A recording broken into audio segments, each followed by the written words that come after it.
Και περνάμε τώρα στην επόμενη πολικότητα.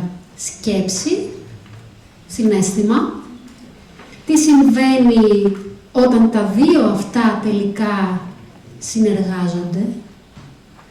Η ομιλήτρια που έρχεται τώρα στη σκηνή είναι επίσης η Life και Transformational Coach, NLP Practitioner, Ho'oponopono Practitioner και Licensed Heart Math Coach. Είναι επίσης εκπαιδεύτρια και mentor coach στην ICM Academy, καθώς και συγγραφέας του βιβλίου «Το μονοπάτι της ελευθερίας» Ho'oponopono. Να υποδεχτούμε θερμά τη Βιολέτα Τσοφάκη. Ευχαριστώ και από μένα. Σκέψεις και συναισθήματα, λοιπόν. Μηχανισμοί αλληλένδετοι, αλλά διαφορετικοί.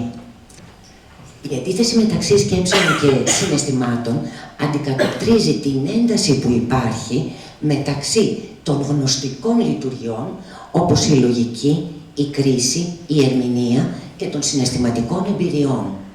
Συχνά λειτουργούν αντιθετικά, καθώς οι σκέψεις τείνουν στην ορθολογική μακροπρόθεσμη ανάλυση, ενώ τα συναισθήματα παρέχουν άμεση και κάποιες φορές παράλογη ανατροφοδότηση. Οι σκέψεις τείνουν συχνά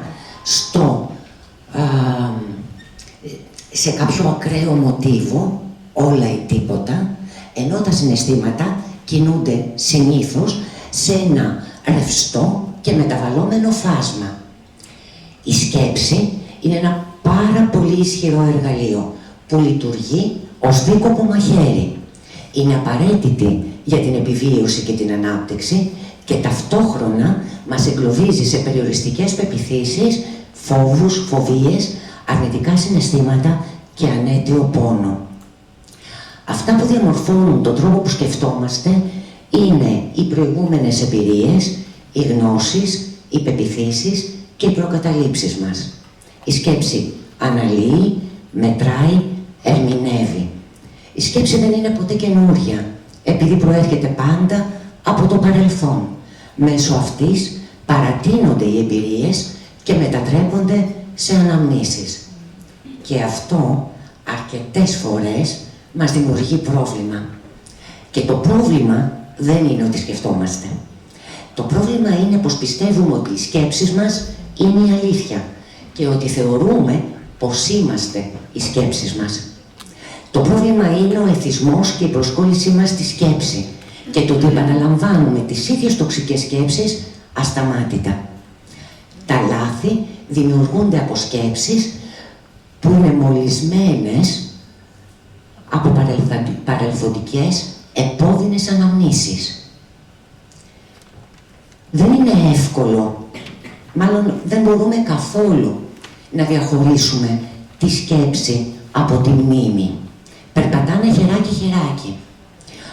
Όταν θυμάμαι κάτι, για παράδειγμα τη μητέρα μου που με χτύπαγε όταν ήμουν μικρή, τώρα, αυτή τη στιγμή που σκέφτομαι το γεγονός, η μητέρα μου δεν είναι εδώ. Άρα, ποιος με χτυπάει? Εγώ χτυπάω τον εαυτό μου. Επιτίθεμαι σε εμένα μέσω μίας μολυσμένης σκέψης μου. Η σκέψη διαχωρίζεται από την προσοχή, την παρατήρηση και την άμεση αντίληψη. Η προσοχή είναι απρόσωπη παρατήρηση. Απλά παρατηρούμε αυτό που βλέπουμε χωρίς να το ερμηνεύουμε. Σε μια τέτοια κατάσταση προσοχής δεν υπάρχει σκέψη. Επειδή η προσοχή, η παρατήρηση είναι καθ' αυτή δράση. Η σκέψη είναι ένα πεδίο που μπορεί είτε να υπάρχει μέσα μας ή να υπάρχουμε εμείς μέσα σε αυτό. Και μόνο αν υπάρχει μέσα μας και το διατηρούμε ήσυχο, λειτουργεί ωφέλιμα και αποτελεσματικά για εμάς και τη ζωή μας. Τα συναισθήματα δεν είναι άμεσες αντιδράσεις σε ένα ερέθισμα. Αυτό που δίνει σε ένα ερέθισμα συναισθηματικό τόνο είναι η σημασία και η ερμηνεία που του δίνουμε. Τα συναισθήματα είναι ενέργεια και η φύση της ενέργειας είναι να ρέει. Τα βιοχημικά που εκρίνονται μέσα μας όταν νιώθουμε κάτι είναι σαν κύμα που ξεχύνεται στο σώμα μας και ολόκληρη διαδικασία διαρκεί 60 με 90 δευτερόλεπτα. Η σκέψη τα επαναφέρει και τα παγιώνει.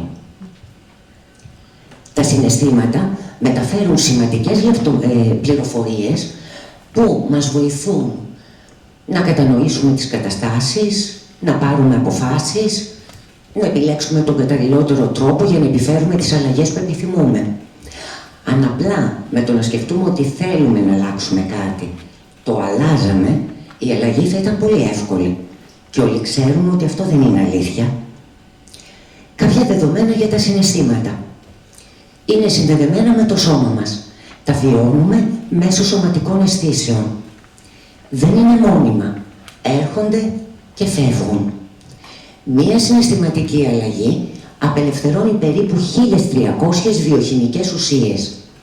Άλλα συναισθήματα εξαντλούν την ενέργειά μας και άλλα την ανανεώνουν. Όταν βιώνουμε τα συναισθήματα χωρίς την ιστορία που δημιουργεί το μυαλό μας γι' αυτά, μετατρέπονται σε αίσθηση στο σώμα και δεν υπάρχει πια λυπημένος, αλλά μόνο κλάμα. Δεν υπάρχει πια τρομαγμένος, αλλά μόνο τρέξιμο. Όταν είμαστε συνειδητοί, αναγνωρίζουμε ότι έχουμε σκέψεις και συναισθήματα. Δεν είμαστε οι σκέψεις και τα συναισθήματα. Οι σκέψεις επηρεάζουν τα συναισθήματα, τα οποία προκαλούν συγκεκριμένες συμπεριφορές που με τη σειρά τους επηρεάζουν τις σκέψεις. Είναι ένας κύκλος που μπορεί να είναι φαύλος ή ενάρετος. Οπότε καταλαβαίνουμε ότι η ποιότητα της ζωής μας εξαρτάται από την ποιότητα των σκέψεων και των συναισθημάτων μας. Χρειάζεται λοιπόν να ενώσουμε το λογικό νου και το συναισθηματικό νου και να δημιουργήσουμε το σοφό νου που έχει επίγνωση και των δύο, που κρατά τα ωφέλιμα και των δύο και να λειτουργούμε βάσει αυτού του σοφού νου. Σας ευχαριστώ.